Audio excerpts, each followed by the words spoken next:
शिवाजी का प्रशासन है ना, लिखिए। शिवाजी ने एक विशाल साम्राज्य की स्थापना के साथ साथ शिवाजी ने एक विशाल साम्राज्य की स्थापना के साथ साथ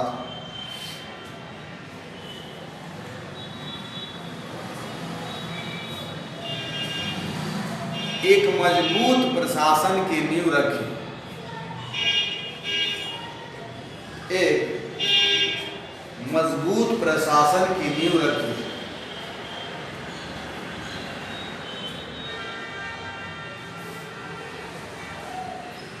शिवाजी शासन व्यवस्था के प्रमुख स्वयं थे।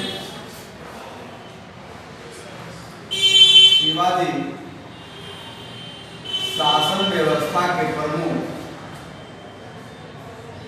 स्वयं थे।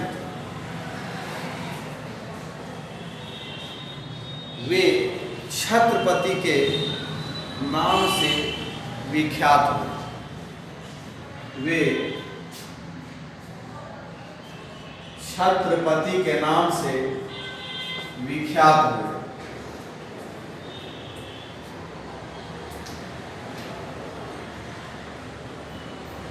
अनेक विद्वानों ने शिवाजी के प्रशासन की तुलना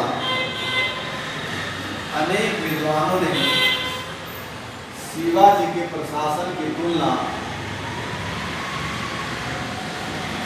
शेरशाह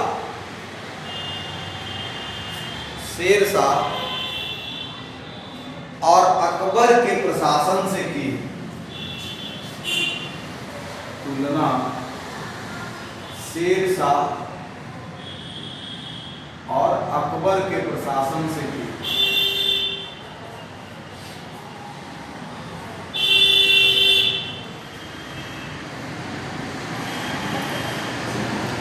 शिवाजी का आदर्श हिंदू राजशाही की स्थापना थी। शिवाजी का आदर्श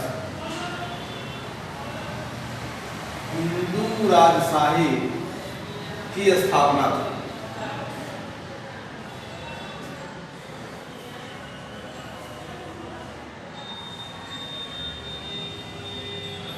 इसीलिए उन्होंने प्राचीन भारत में प्रचलित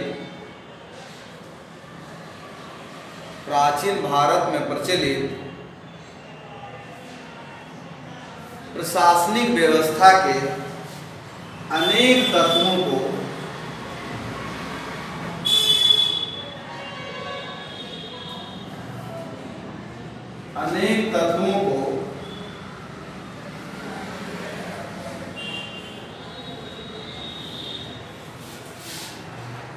अपनाया।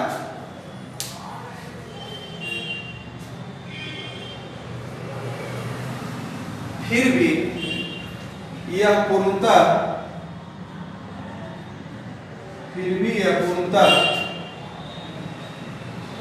हिंदू प्रशासन प्रणाली पर आधारित नहीं था। हिंदू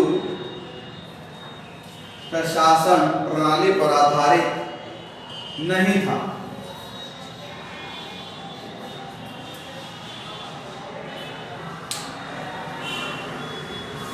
बल्कि तत्कालीन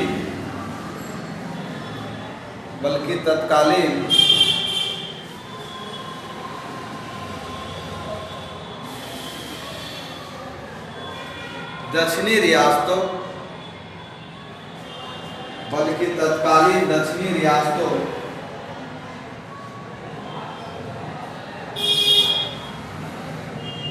एवं मुगल प्रशासन के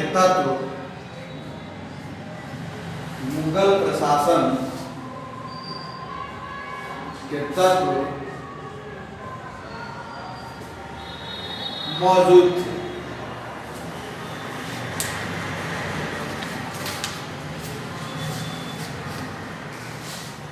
शिवाजी ने एक मंत्री परिषद का गठन किया। शिवाजी ने एक मंत्री परिषद का गठन किया।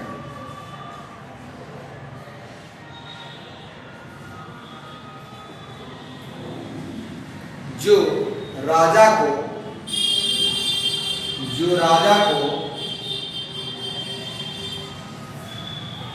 प्रशासन के कार्य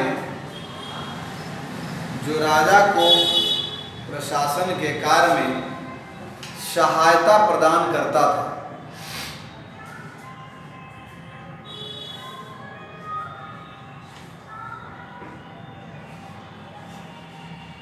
इस मंत्री परिषद को अष्टप्रधान कहा जाता था।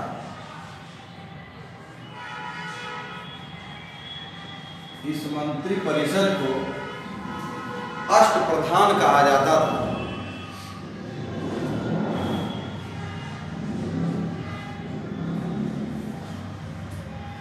आठों मंत्री निम्नलिखित थे।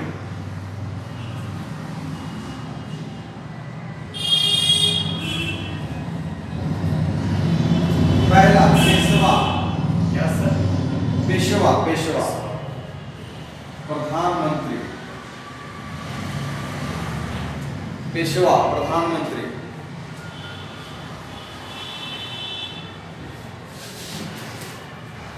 दूसरा मजूमदार अथवा अमात्य। मजूमदार अथवा अमात्य ये वित्त मंत्री होते थे, है ना, वित्त मंत्री।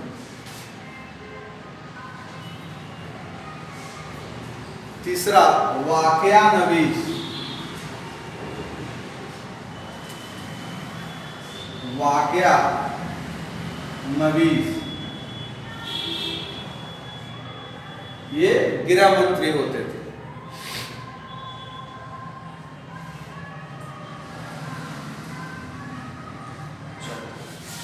चौथा चिटनीस। चिटनीस अथवा सुरनवीस। चिटनीस अथवा सुरनवीस। लिखिए इसमें, ये राजा के पत्रों की भाषा तैयार करते हैं। राजा के पत्रों की भाषा तैयार करते थे। अब है पांचवा सुमंत अथवा दबीर। पांचवा जो है सुमंत अथवा दबीर, ये विदेश मंत्री होते थे। विदेश मंत्री सुमंत अथवा दबीर।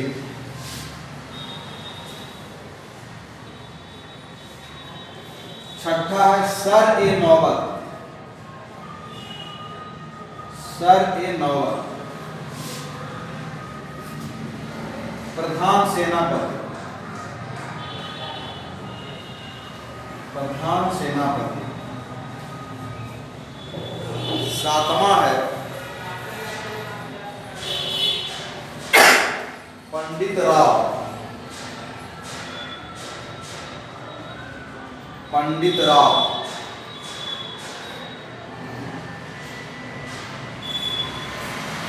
ये धार्मिक कार्य करते थे और नैतिकता का प्रसार करते थे।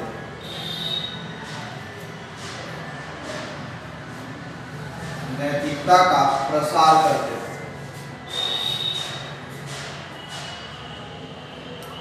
अब है न्यायाधीश।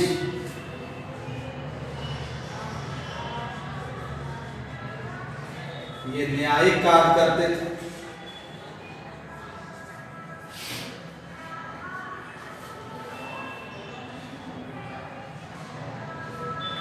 पैराग्राफ चेंज कर देंगे। इस इसमें सेनापति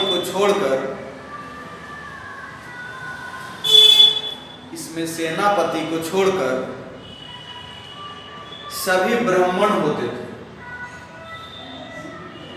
इसमें सेनापति को छोड़कर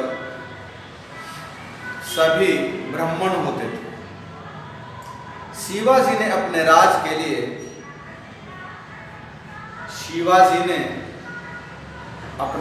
के लिए एक संविधान बनाया। शिवाजी ने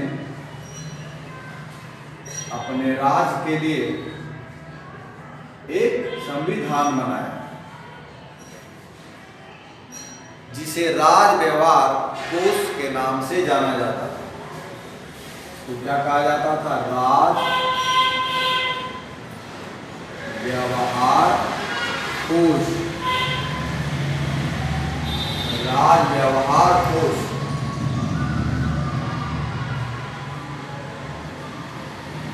के नाम से जाना जाता था। शिवाजी के शासनकाल में राज्य के आमदनी के कई प्रमुख साधन थे। राज्य के आमदनी के कई प्रमुख साधन थे।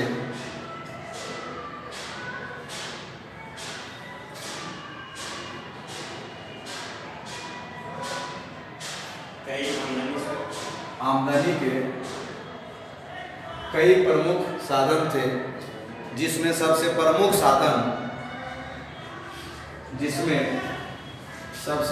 साधन चौथ और सरदेश मुख था।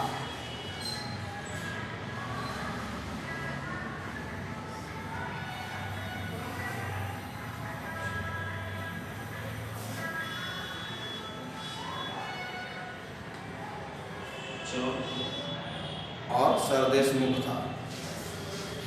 सरदेश मुखी था। शिवाजी अपने परंपरागत क्षेत्र को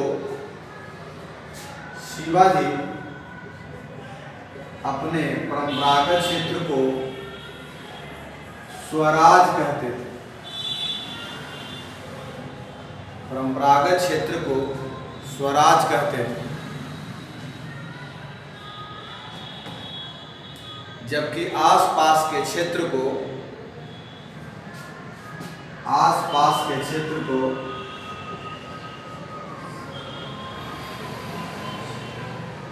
मुगलई लैंड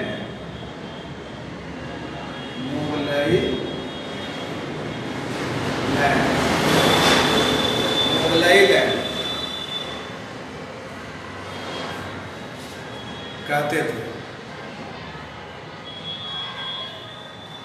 शिवाजी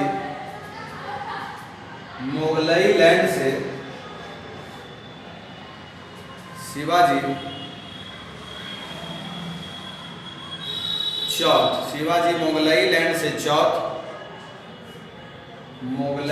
से चौथ और स्वराज से सरदेशमुखी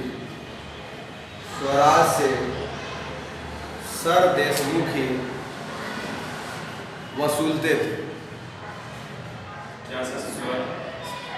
सरदेशमुखी स्वराज से सरदेशमुखी वसूलते थे। चौथ राज की आमदनी का 1/4 भाग होता था। चौथ मतलब 1/4 भाग, एवं सरदेशमुखी 1/10 भाग होता था। सरदेशमुखी 1/10 भाग होता था।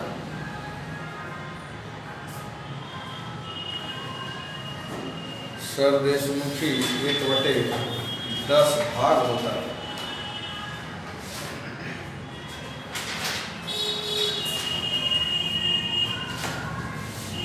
यही इनका केंद्रीय प्रशासन है।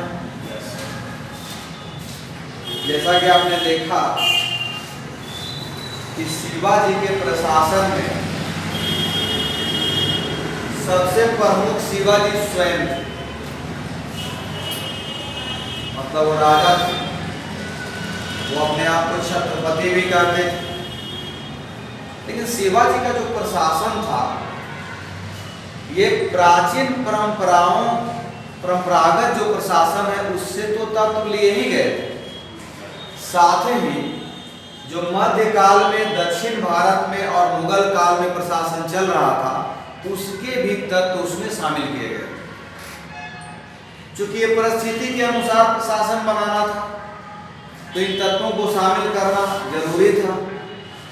और प्राचीन तत्व इसलिए जरूरी था क्योंकि वो हिंदू प्रशासन प्रणाली को कार्य में लाना चाहते थे, परंतु पूर्ण रूप से हिंदू प्रशासन जो प्राचीन में चल रहा था मध्यकाल में आउटडेटेड हो गया था, इसलिए पूर्णतः लागू कर नहीं सकते थे। इसीलिए उसमें उन्होंने दक्षिण भारत में उस समय चल रहा जो प्रणाली था औरंगजेब मुगल के द्वारा या बीजापुर आदि जो प्रणाली को अपनाए हुए थे उसके तत्व भी इन्होंने अपने में शामिल कर लिया। अब इससे इनका प्रशासन बहुत उत्कृष्ट हो गया और इनका प्रशासन को बाज़ाब्ता शेर शाह और अकबर से तुलना की जाती है। शेर शाह का प्रशासन भी बहुत प्रशासन के क्षेत्र में महत्वपूर्ण माना जाता है, उसी तरह अकबर का भी प्रशासन बहुत महत्वपूर्ण है। तो ये भी तो एक बात है कि अकबर के प्रशासन में भी शेर शाह के तत्व हैं। शेर शाह को अकबर का पूर्वगामी कहा जाता है। प्रशासन के क्षेत्र में जो भी इन लोगों ने प्रशासन अपनाया अकबर ने वो शेर शाह के तत्व उसमें शामिल थे। तो ये दोनों जो सबसे सर्वश्रेष्ठ थे उसके तत्व को शेर शाह शिवाजी ने अपना लिया और साथ ही अपने प्राचीन भारत के प्रशासन जो हिंदू प्रणाली पर आधारित था उसको भी स्वीकार कर लिया, है ना। तब इन्होंने इनका मुख्य लक्ष्य था हिंदू राजशाही स्थापित करना। तब इन्होंने सबसे पहले राजा को काम के लिए जो मदद करेंगे एक मंत्री परिषद का गठन किया और उसमें 8 मंत्री होते थे, इसीलिए इसको अष्टप्रधान कहा जाता है। कई बार सवाल आता है कि अष्टप्रधान किसके प्रशासन में, तो शिवाजी के प्रशासन में आपको बनाना होगा। पेशवा आज के प्रधानमंत्री जैसे होते थे और बाद में आगे चलकर आप देखेंगे जो शिवाजी के उत्तराधिकारी आए हैं उसमें राजा से छत्रपति से ज्यादा पेशवा ही महत्वपूर्ण हो गए। आप देखेंगे बाजीराव पेशवा का नाम सुने होंगे, बालाजी विश्वनाथ का सुने होंगे, तो ये सब ज्यादा महत्वपूर्ण हो गए। उस समय के राजा ही गौण हो गए। तो योग्यता की बात है। इस समय शिवाजी इतने योग्य हैं कि छत्रपति ही सर्वश्रेष्ठ है। तो पद के रूप में तो बाद में भी छत्रपति लोग रहे, लेकिन कार्य के रूप में फिर पेशवा महत्वपूर्ण हो गए थे। पेशवा मतलब आज के जो प्रधानमंत्री होते हैं उस तरह के होते थे। मजूमदार अमात्य सभी जो वित्त से संबंधित काम करते थे उनको मजूमदार या अमात्य कहा जाता था। जो गृह मंत्री गृह की देखभाल करते थे पूरे अपने राज्य का उनको वाक्यानवीस कहा जाता था। फिर चिटनीस या सुरनवीस जो राजा के पत्रों की भाषा तैयार करते थे, लिखने का काम करवाते थे। सुमंत या दवे ये विदेश मंत्री की देखरेख करते थे, विदेश फॉरेन अफेयर्स का। फिर सारे नौवे प्रधान सेनापति होते थे। पंडित राव धार्मिक कार्य देखते थे, नैतिकता का प्रसार भी कर पाते थे पूरे राज्य में। और न्यायाधीश न्यायिक काम देखते थे। ये सभी जो मंत्री परिषद था ये सभी रिस्पॉन्सिबल थे राजा के प्रति। ये अपना सारा रिपोर्ट राजा को देते थे, सारा रिपोर्ट राजा को सुपुर्द करते थे और राजा इन्हीं के माध्यम से पूरे अपने साम्राज्य में शासन चलाता था। ये वस्तुतः क्या एक केंद्रीय प्रशासन। इसके प्रांतीय प्रशासन हम लोग अगले अध्याय में देखेंगे। ये इनका केंद्रीय प्रशासन था। फिर भू राजस्व में इन्होंने क्या किया था, इनका जो इनकम का स्रोत क्या था, तो इनके इनकम का स्रोत चौथ नामक कर और सरदेशी मुखी नामक कर था। और भू राजस्व तो वहां बहुत कम हुआ करता था ना, क्योंकि वहां तो जमीन थी नहीं, मैंने आपको बताया था, वो कम होता था, उससे काम नहीं चलता था, क्योंकि वो पठारी पहाड़ी एरिया, विंध्याचल का क्षेत्र है, सतपुड़ा का एरिया है उसे, और पठार का, दक्कन का पठार ऐसे ही फेमस है। तो ऐसे में ये इनका मुख्य जो आय का स्रोत था वो चौथा देशमुख होता था, वो राजस्व कर बहुत कम होता था। तो चौथ और देशमुख जो था ये किस राज्यों से लिया जाता था, तो परंपरागत जो क्षेत्र था, यानी जो पुश्तैनी से अपना क्षेत्र था, शिवाजी उसको स्वराज करते थे। और जो आसपास के क्षेत्र जिस पर शिवाजी ने दबदबा बनाया था, एक तरह से अधीनता स्वीकार कर लिया था, उसको वो लोग मुगलई लैंड कहते थे। तो मुगलई लैंड से ही चौथ लिया जाता था। मुगलई लैंड वाले क्षेत्र के इनकम का 1/4 हिस्सा ये ले लेते थे शिवाजी, और बाद में शिवाजी के वंशज भी लिए, और सरदेशमुखी यानी अपने स्वराज, अपने राज्य से 1/10 लिया करते थे, है ना, 1/10 भाग टैक्स के रूप में लेते थे। और यही इसी स्रोत से शिवाजी के राज्य का डेवलपमेंट होता था, सारा खर्च होता था, और सारे खर्च से ही इतनी बड़ी राज्य की स्थापना कर सके। दैट्स ऑल अबाउट प्रशासन ऑफ शिवाजी।